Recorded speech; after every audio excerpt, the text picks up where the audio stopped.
There we go. All right, so now let's talk about antibodies. What are all these different antibodies? And let's talk about how you get from one kind of antibody to another. And let's talk about neutralizing and non-neutralizing antibodies. So this is kind of the key to understanding this week's paper. All right, so we'll start with the bottom half of this thing first, and then the top half just shows you the change in the antibodies. It goes through the different stages. So inside of these cells, so these are going to be called pre-B cells. They're working up, and if they do really well, someday they'll graduate and be real B cells. Isn't that nice? And so the job of each of these pre-B cells is to put together from a library of hundreds of different versions of each one copy of what we call the variable region, which is V, one copy of the diversity region, which is D, one copy of the join region, which is J, and one of these bottoms, one of these constant parts. So this is the antigen binding fragment, the FAB, and then this is going to be the FC fragment, essentially. And so we're going to put together an antibody, and cells will do this randomly. They make a random combination of antibodies. They show it to antigen-presenting cells that have caught something, basically. And if they can bind this thing that those cells have caught, then they will be rewarded and they can move on. And so the first thing they're going to do is they are going to make VDJ. So they put those together, and then they're going to go through these. They can skip a couple, but they generally are going to move from this side over here with the mu chain for IgM, all the way to this side over here with the alpha chain for IgA. And so the antibodies are going to tend to appear in a particular order. They're going to go IgM, then IgD, then IgG3, IgG1, IgG2 alpha, IgG2 beta, IgE, and IgA. Why are they 2 alpha and 2 beta, and why are these all IgG? Because in other kinds of animals, they just have one, and it goes, mu, delta, gamma, epsilon, and alpha in that order. In human beings, it just so happens that we have multiple copies of these, especially, we're really loaded with IgG. We're missing some other kinds of antibodies. For example, chickens have an IgY that's made in the yolk, and so that's why it was named IgY. But that's just putting your V, D, and J, your thing that's going to actually bind the antigen, onto a different FC region, essentially. All right, so as the B cell matures, the first version it's going to try out is going to be an IgM, and it's going to make those, and we're going to make those early, and then those are going to go down, because if the antibody-producing cell, it's going to be called a plasma cell instead of a B cell once it starts really producing antibodies and gets to its mature form. That thing, if it does well, is going to level up, and it's going to level up from M to D to gamma, gamma, gamma, gamma, eventually to IgE, and then to IgA. IgA is over here. This is the one that we really want against SARS coronavirus. So most of these are going to be predominantly found in the bloodstream. M, D, and G especially is the commonest one in the bloodstream. But remember, again, there's 4 different types of IgG, so yeah. In part, that's to be expected, I guess. IgE is pretty heavily involved in allergy. You'll have IgE against pollen, for example, and that'll make things bad. Yeah, I don't know. It seems like almost year-round, doesn't it? And then IgA is the one that's actually going to come out. So these guys are in your bloodstream. This guy is on your mucosal surfaces. So it's going to be on the inside of your nose, on your throat, on the inside of your intestines. This is the one that's going to stop the virus before it gets in. All these other ones can help clean up the virus after it gets in, but they're not going to give you the most bang for your buck, essentially. All right, so in this world, let's divide it. We got 2 kinds of antibodies. We've got your antibodies that neutralize and your antibodies that stick but do not neutralize. And I guess there's other antibodies that don't even stick, but they're just irrelevant for what we're talking about here because they do nothing at all. So antibodies that stick but don't neutralize, these are like the ones that cause antibody-mediated enhancement in the cat.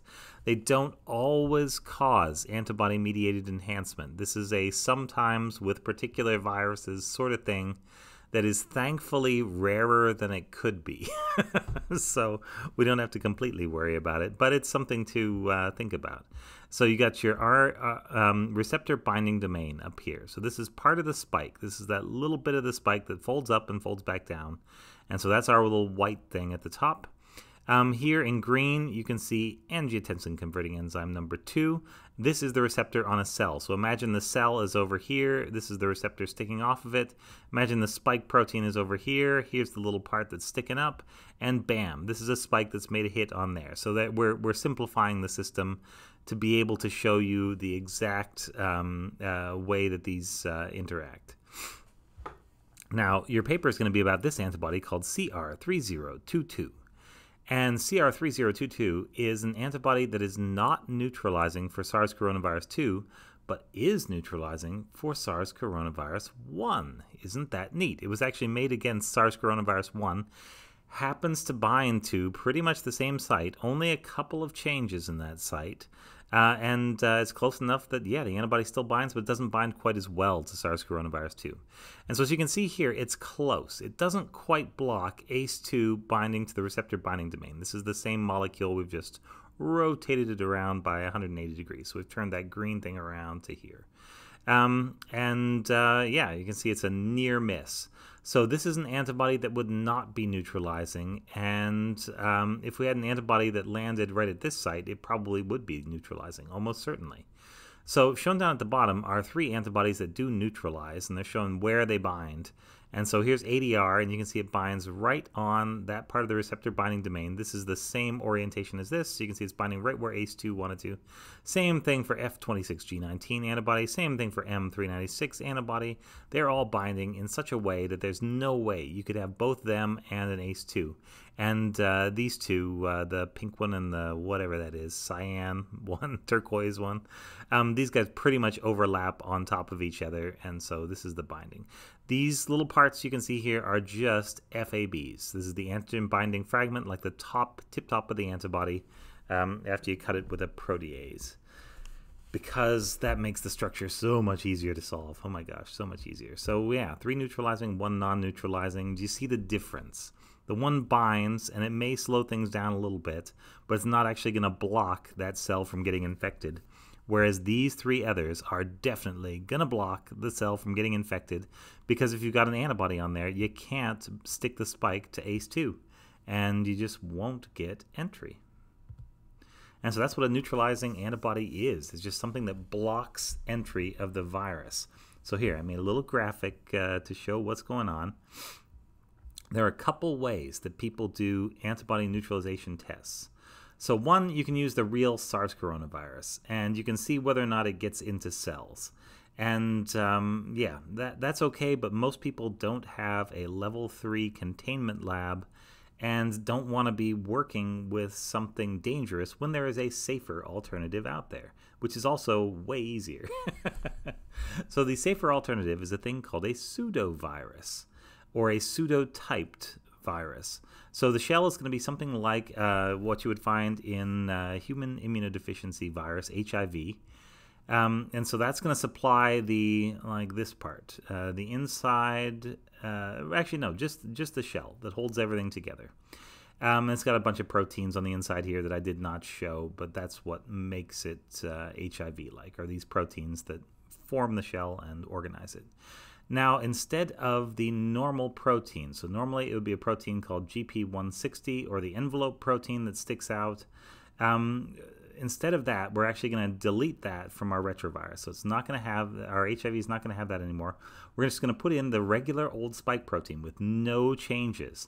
And the cool thing about these retrovirus, which is what HIV is, so HIV-like shells, is that you can slot just about any other viral fusion protein in there.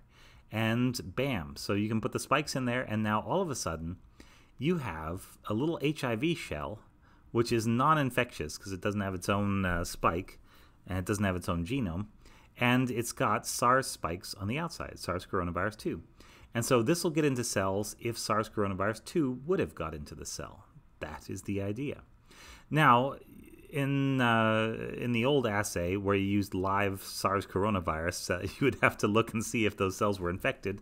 There's various ways to do that, but this is harder. It takes a couple days to develop. And it all requires handling live virus, which is potentially dangerous. So what they do instead is, instead of putting the genome of HIV inside, you put in a little piece of RNA that has a green fluorescent reporter gene on it, so something like green fluorescent protein.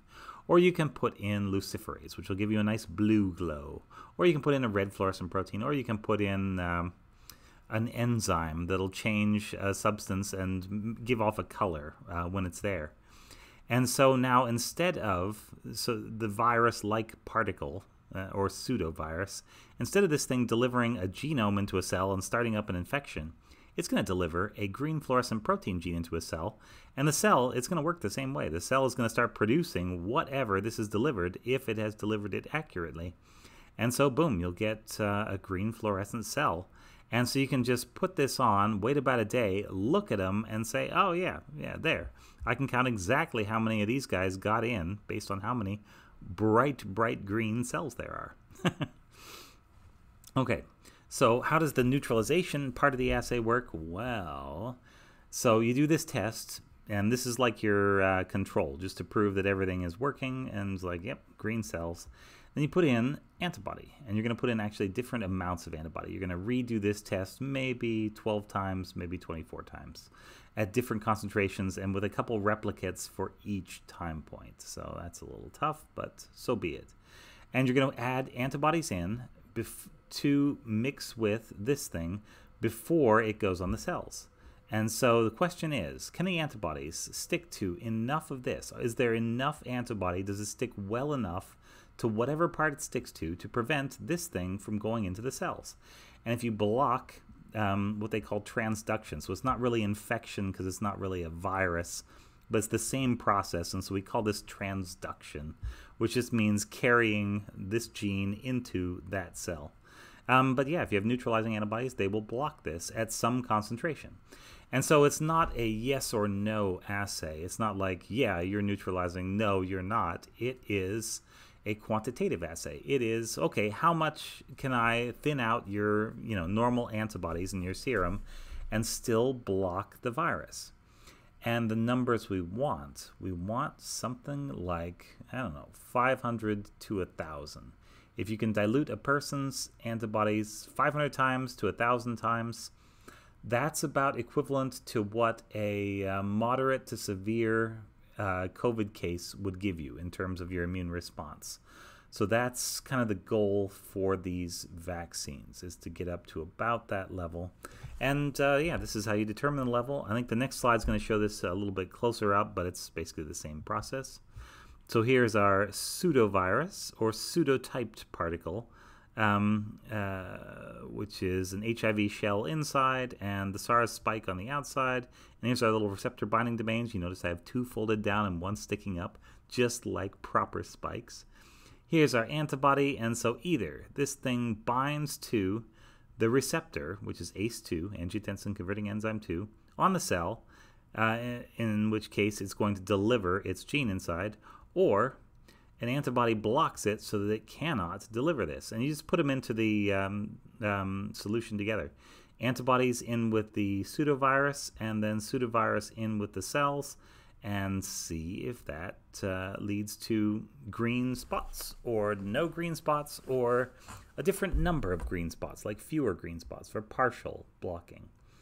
And then normally what they read out is the point at which, and you can kind of calculate this from your results, but you're looking for the point at which you blocked 50% of the pseudovirus from delivering its genes, so from transducing the cells, which should be equivalent to blocking about 50% of infection. There are people that try this with real virus and with pseudovirus. They get similar but not quite identical results for the two. So they're pretty close. They're close enough that we can use them. They're just not identical, but that's because, yeah, there are probably some contributions from the actual coronavirus shell somehow that we don't really understand that affects the efficiency of this process. But it's pretty good and good enough overall. So there we go. That's antibodies and neutralization. So this is a neutralizing antibody because it's blocking this thing from getting in. We judge neutralizing antibodies by their effect. If they prevent an infection from happening, they are neutralizing. If they stick to the spike but do not prevent the virus or pseudovirus from getting in, they are not a neutralizing antibody. They are just an antibody that happens to be specific and happens to bind.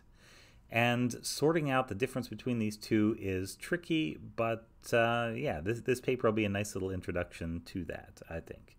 So thanks very much.